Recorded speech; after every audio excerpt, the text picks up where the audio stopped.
Root യാത്രയ്ക്ക് എന്താണ് ഒരു സ്കൂളിന് മുന്നിൽ കാര്യമെന്നല്ലേ നിങ്ങൾ ആലോചിക്കുന്നത്? അതും 18 വയസ്സിന് മാത്രം താഴെയുള്ള വിദ്യാർത്ഥികൾ പഠിക്കുന്ന സ്കൂളിൽ. വരൂ, കാണിച്ചു തരാം. ഒട്ടേറെ സവിശേഷതകളുള്ള ഒരു സ്കൂളാണ് കുളത്തുമ്മൽ ഹയർ സെക്കൻഡറി സ്കൂൾ. വിദ്യാർത്ഥികൾക്ക് വേണ്ടി ഒരുക്കിയിട്ടുള്ള നിരവധി പദ്ധതികളാണ് ആ സവിശേഷതകൾ.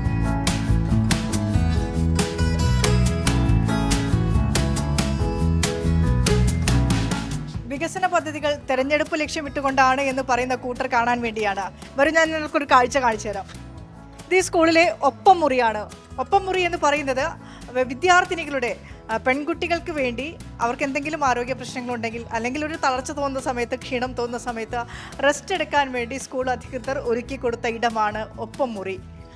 അഡോളസെൻ്റ് ഏജിൽ പ്രത്യേകിച്ച് വിദ്യാർത്ഥിനികളിൽ ഉണ്ടാകുന്ന ആരോഗ്യ പ്രശ്നങ്ങൾ, ആർത്തവുമായി ബന്ധപ്പെട്ട പല പ്രശ്നങ്ങളും ഉണ്ടാകും വിദ്യാർത്ഥികൾ അഭിമുഖീകരിക്കുന്ന. അത് സ്കൂളിൽ വന്ന് അത്തരത്തിലുള്ള പ്രശ്നങ്ങൾ നേരിടുമ്പോൾ ടീച്ചർമാരോട് പറഞ്ഞ് കുറച്ച് നേരം ഒന്ന് കിടക്കണം തോന്നിയാൽ ഇതാ ഇവിടെ ബെഡ് ക്രമീകരിച്ചിട്ടുണ്ട്.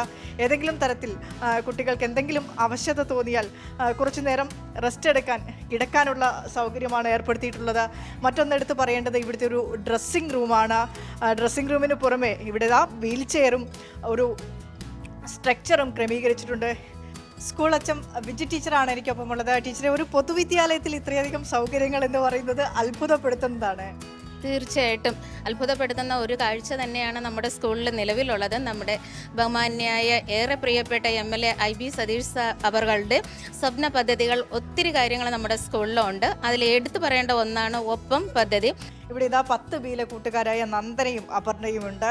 നമുക്ക് ചോദിച്ചറിയാം ഒപ്പം റൂം എത്രത്തോളം ഇവർക്ക് പ്രിയപ്പെട്ടതാണെന്ന്. എങ്ങനെയുണ്ട് ഒപ്പം റൂം? സൂപ്പറാണ്, നല്ലതാണ്. ഞങ്ങൾക്ക് ഇപ്പോൾ എന്തെങ്കിലും ബുദ്ധിമുട്ട് വന്നാൽ വന്ന് റെസ്റ്റ് എടുക്കാനും എല്ലാം നല്ല സൗകര്യങ്ങളുള്ള റൂം. ഒരിക്കലും പ്രതീക്ഷിച്ചിരുന്നില്ല. കാരണം 5ാം ക്ലാസ് മുതൽ ഞാൻ ഇവിടെ പഠിക്കുകയാണ്. ആ ഒരു ടൈം പോലും ഇങ്ങനെ പ്രത്യേകിച്ച് ഇങ്ങനെ സെപ്പറേറ്റ് പീരീഡ്സ് ആകുമ്പോഴായാലും എന്തായാലും ഇങ്ങനെ ഒരു സെപ്പറേറ്റ് കെയർ ഇട്ട ഒരു റൂം ഇല്ലായിരുന്നു. പക്ഷേ ഇപ്പോൾ 10ലോട്ട് വന്ന ടൈമിൽ തന്നെ ഏതെങ്കിലും ഒരു കുട്ടിക്ക് എന്തെങ്കിലും വയ്യാതായാൽ പോലും കെയർ ചെയ്യാനായാലും ബെഞ്ചിലാണ് കിടന്നു പോകുന്ന ടൈമിൽ. പക്ഷേ ഇപ്പോൾ ഒരു കട്ടിൽ വരെ നമുക്ക് കിടക്കാനുള്ള സൗകര്യത്തിൽ എത്തിയിട്ടുണ്ടെങ്കിൽ അത്രയും നല്ലതാണ്. നല്ല സന്തോഷമുണ്ട് ഈ ഒരു ഇതിൽ. തിരുവനന്തപുരം ജില്ലയിൽ തന്നെ ഇപ്പോൾ ലിഫ്റ്റിലുള്ള ഒരു സ്കൂളായി നമ്മളെ കൊളുത്തുമ്മ സ്കൂൾ വന്നിട്ടുണ്ട്. പണ്ടിങ്ങനെ ലിഫ്റ്റൊന്നും ഇല്ലാത്ത ഒരു സ്കൂളായിരുന്നു. ഇപ്പം തിരുവനന്തപുരം ജില്ലയിലെ ഫസ്റ്റ് സ്കൂള് കൊളുത്തുമ്മ സ്കൂൾ തന്നെയാണ്. അപ്പോൾ കാല് വയ്യാത്ത കുട്ടികളും പഠിക്കുന്നുണ്ട്. അപ്പോൾ അവർക്ക് ഏറ്റവും എളുപ്പം, അവർക്കിങ്ങനെ സ്റ്റെപ്പ് കയറാൻ ബുദ്ധിമുട്ടാണ്, അതിന് പിടിച്ചാൽ മാത്രമേ മുകളിലെത്താൻ പറ്റൂ. എന്നിപ്പോൾ ലിഫ്റ്റ് ഉള്ളതുകൊണ്ട് തന്നെ അവർക്ക് ഈസി ആയിട്ട് കയറാൻ കഴിയുന്നുണ്ട്. എനിക്ക് തൊട്ടുപിറകിൽ കാണുന്നതാണ് ഈ സ്കൂളിലെ കാലാവസ്ഥാ നിരീക്ഷണ ടവർ. രാഷ്ട്രീയ കാലാവസ്ഥാ പഠനത്തിനല്ല, കാറ്റിൻ്റെ ഗതിയെ അത് ഏത് രീതിയിലാണ് എന്ന് വിദ്യാർത്ഥികൾക്ക് പഠിക്കാനും മനസ്സിലാക്കാനും വേണ്ടിയാണ് ഇത്തരത്തിലൊരു ടവർ സജ്ജീകരിച്ചിട്ടുള്ളത്.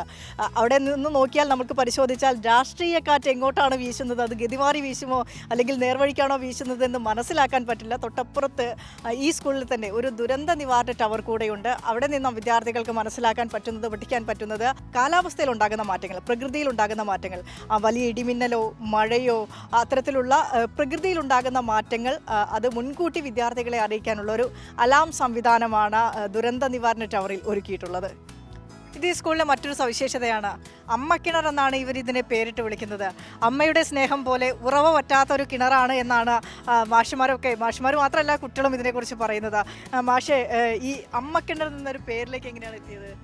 അതെത്താനുള്ള കാരണം, ഈ സ്കൂൾ ആരംഭിക്കുന്ന സമയത്ത് ഏകദേശം 20ഓളം കുടുംബങ്ങൾ ഈ കിണറ്റിൽ നിന്നുമായിരുന്നു വെള്ളം ഉപയോഗിച്ചുകൊണ്ടിരുന്നത്.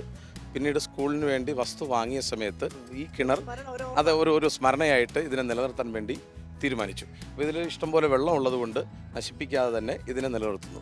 ഇന്ന് നമ്മുടെ സ്കൂളിന് ആവശ്യമുള്ള ഏകദേശം 80% വെള്ളവും ഈ കിണറിൽ നിന്നുമാണ് ഉപയോഗിക്കുന്നത്. ഇതിന് മറ്റൊരു സവിശേഷം എന്ന് പറയുന്നത്, നമ്മുടെ കാട്ടാക്കട MLA ശ്രീ IB സതീഷ് അവർ അദ്ദേഹത്തിൻ്റെ ജലസമൃദ്ധി പദ്ധതിയിൽ ഈ കിണറിനെ ഉൾപ്പെടുത്തുകയും കിണർ റീചാർജിങ്ങിന് വേണ്ടിയുള്ള എല്ലാ നടപടികളും അദ്ദേഹം സ്വീകരിക്കുകയും ചെയ്തു. അപ്പോൾ അദ്ദേഹത്തിൻ്റെ ഒരു ഇടപെടലും പ്രവർത്തനവും ഈ കിണർ ഇങ്ങനെ നിലനിർത്തുന്നതിൽ വളരെ പ്രധാനപ്പെട്ട അല്ലെങ്കിൽ സുപ്രധാനമായ പങ്ക് വഹിച്ചു എന്ന് വേണം പറയാൻ. അപ്പോൾ കിണർ മാത്രമല്ല, ഒരു മഴവെള്ള സംഭരണം കൂടെ ഉണ്ട് സ്കൂളിന്. തീർച്ചയായിട്ടും ഇത് കുറേ കുടുംബങ്ങൾക്ക് ദാഹം അകറ്റിക്കൊണ്ടിരുന്നതായതുകൊണ്ട് ഇതിനെ അമ്മക്കിണറെന്ന് വിളിക്കുന്നു. ആ പേര് തന്നെ നമ്മൾ നിലനിർത്തിയിട്ടുണ്ട്. എന്തായാലും നമ്മുടെ സ്കൂളിലെ കുട്ടികൾക്ക് ആവശ്യമുള്ള അത്രയും ജലം അല്ലെ വെള്ളം ഇവിടുന്ന് തന്നെ കിട്ടുന്നത് എന്നുള്ളത് നമ്മുടെ ഒരു സന്തോഷമുള്ള ഒരു കാര്യമാണ്. ഒരു പൊതുവിദ്യാലയത്തിൽ ഇതൊക്കെ സാധ്യമാകുമോ എന്ന ചോദ്യത്തിന്റെ ഉത്തരം കൂടെയാണ് കുളത്തുമ്മൽ ഹയർ സെക്കൻഡറി സ്കൂൾ. വികസനത്തിന്റെ സ്വാദ് അതെല്ലാവരും ആസ്വദിക്കേണ്ടതാണ്. വോട്ട് വണ്ടിയുടെ അടുത്ത എപ്പിസോഡിൽ കാണാം. ബൈ.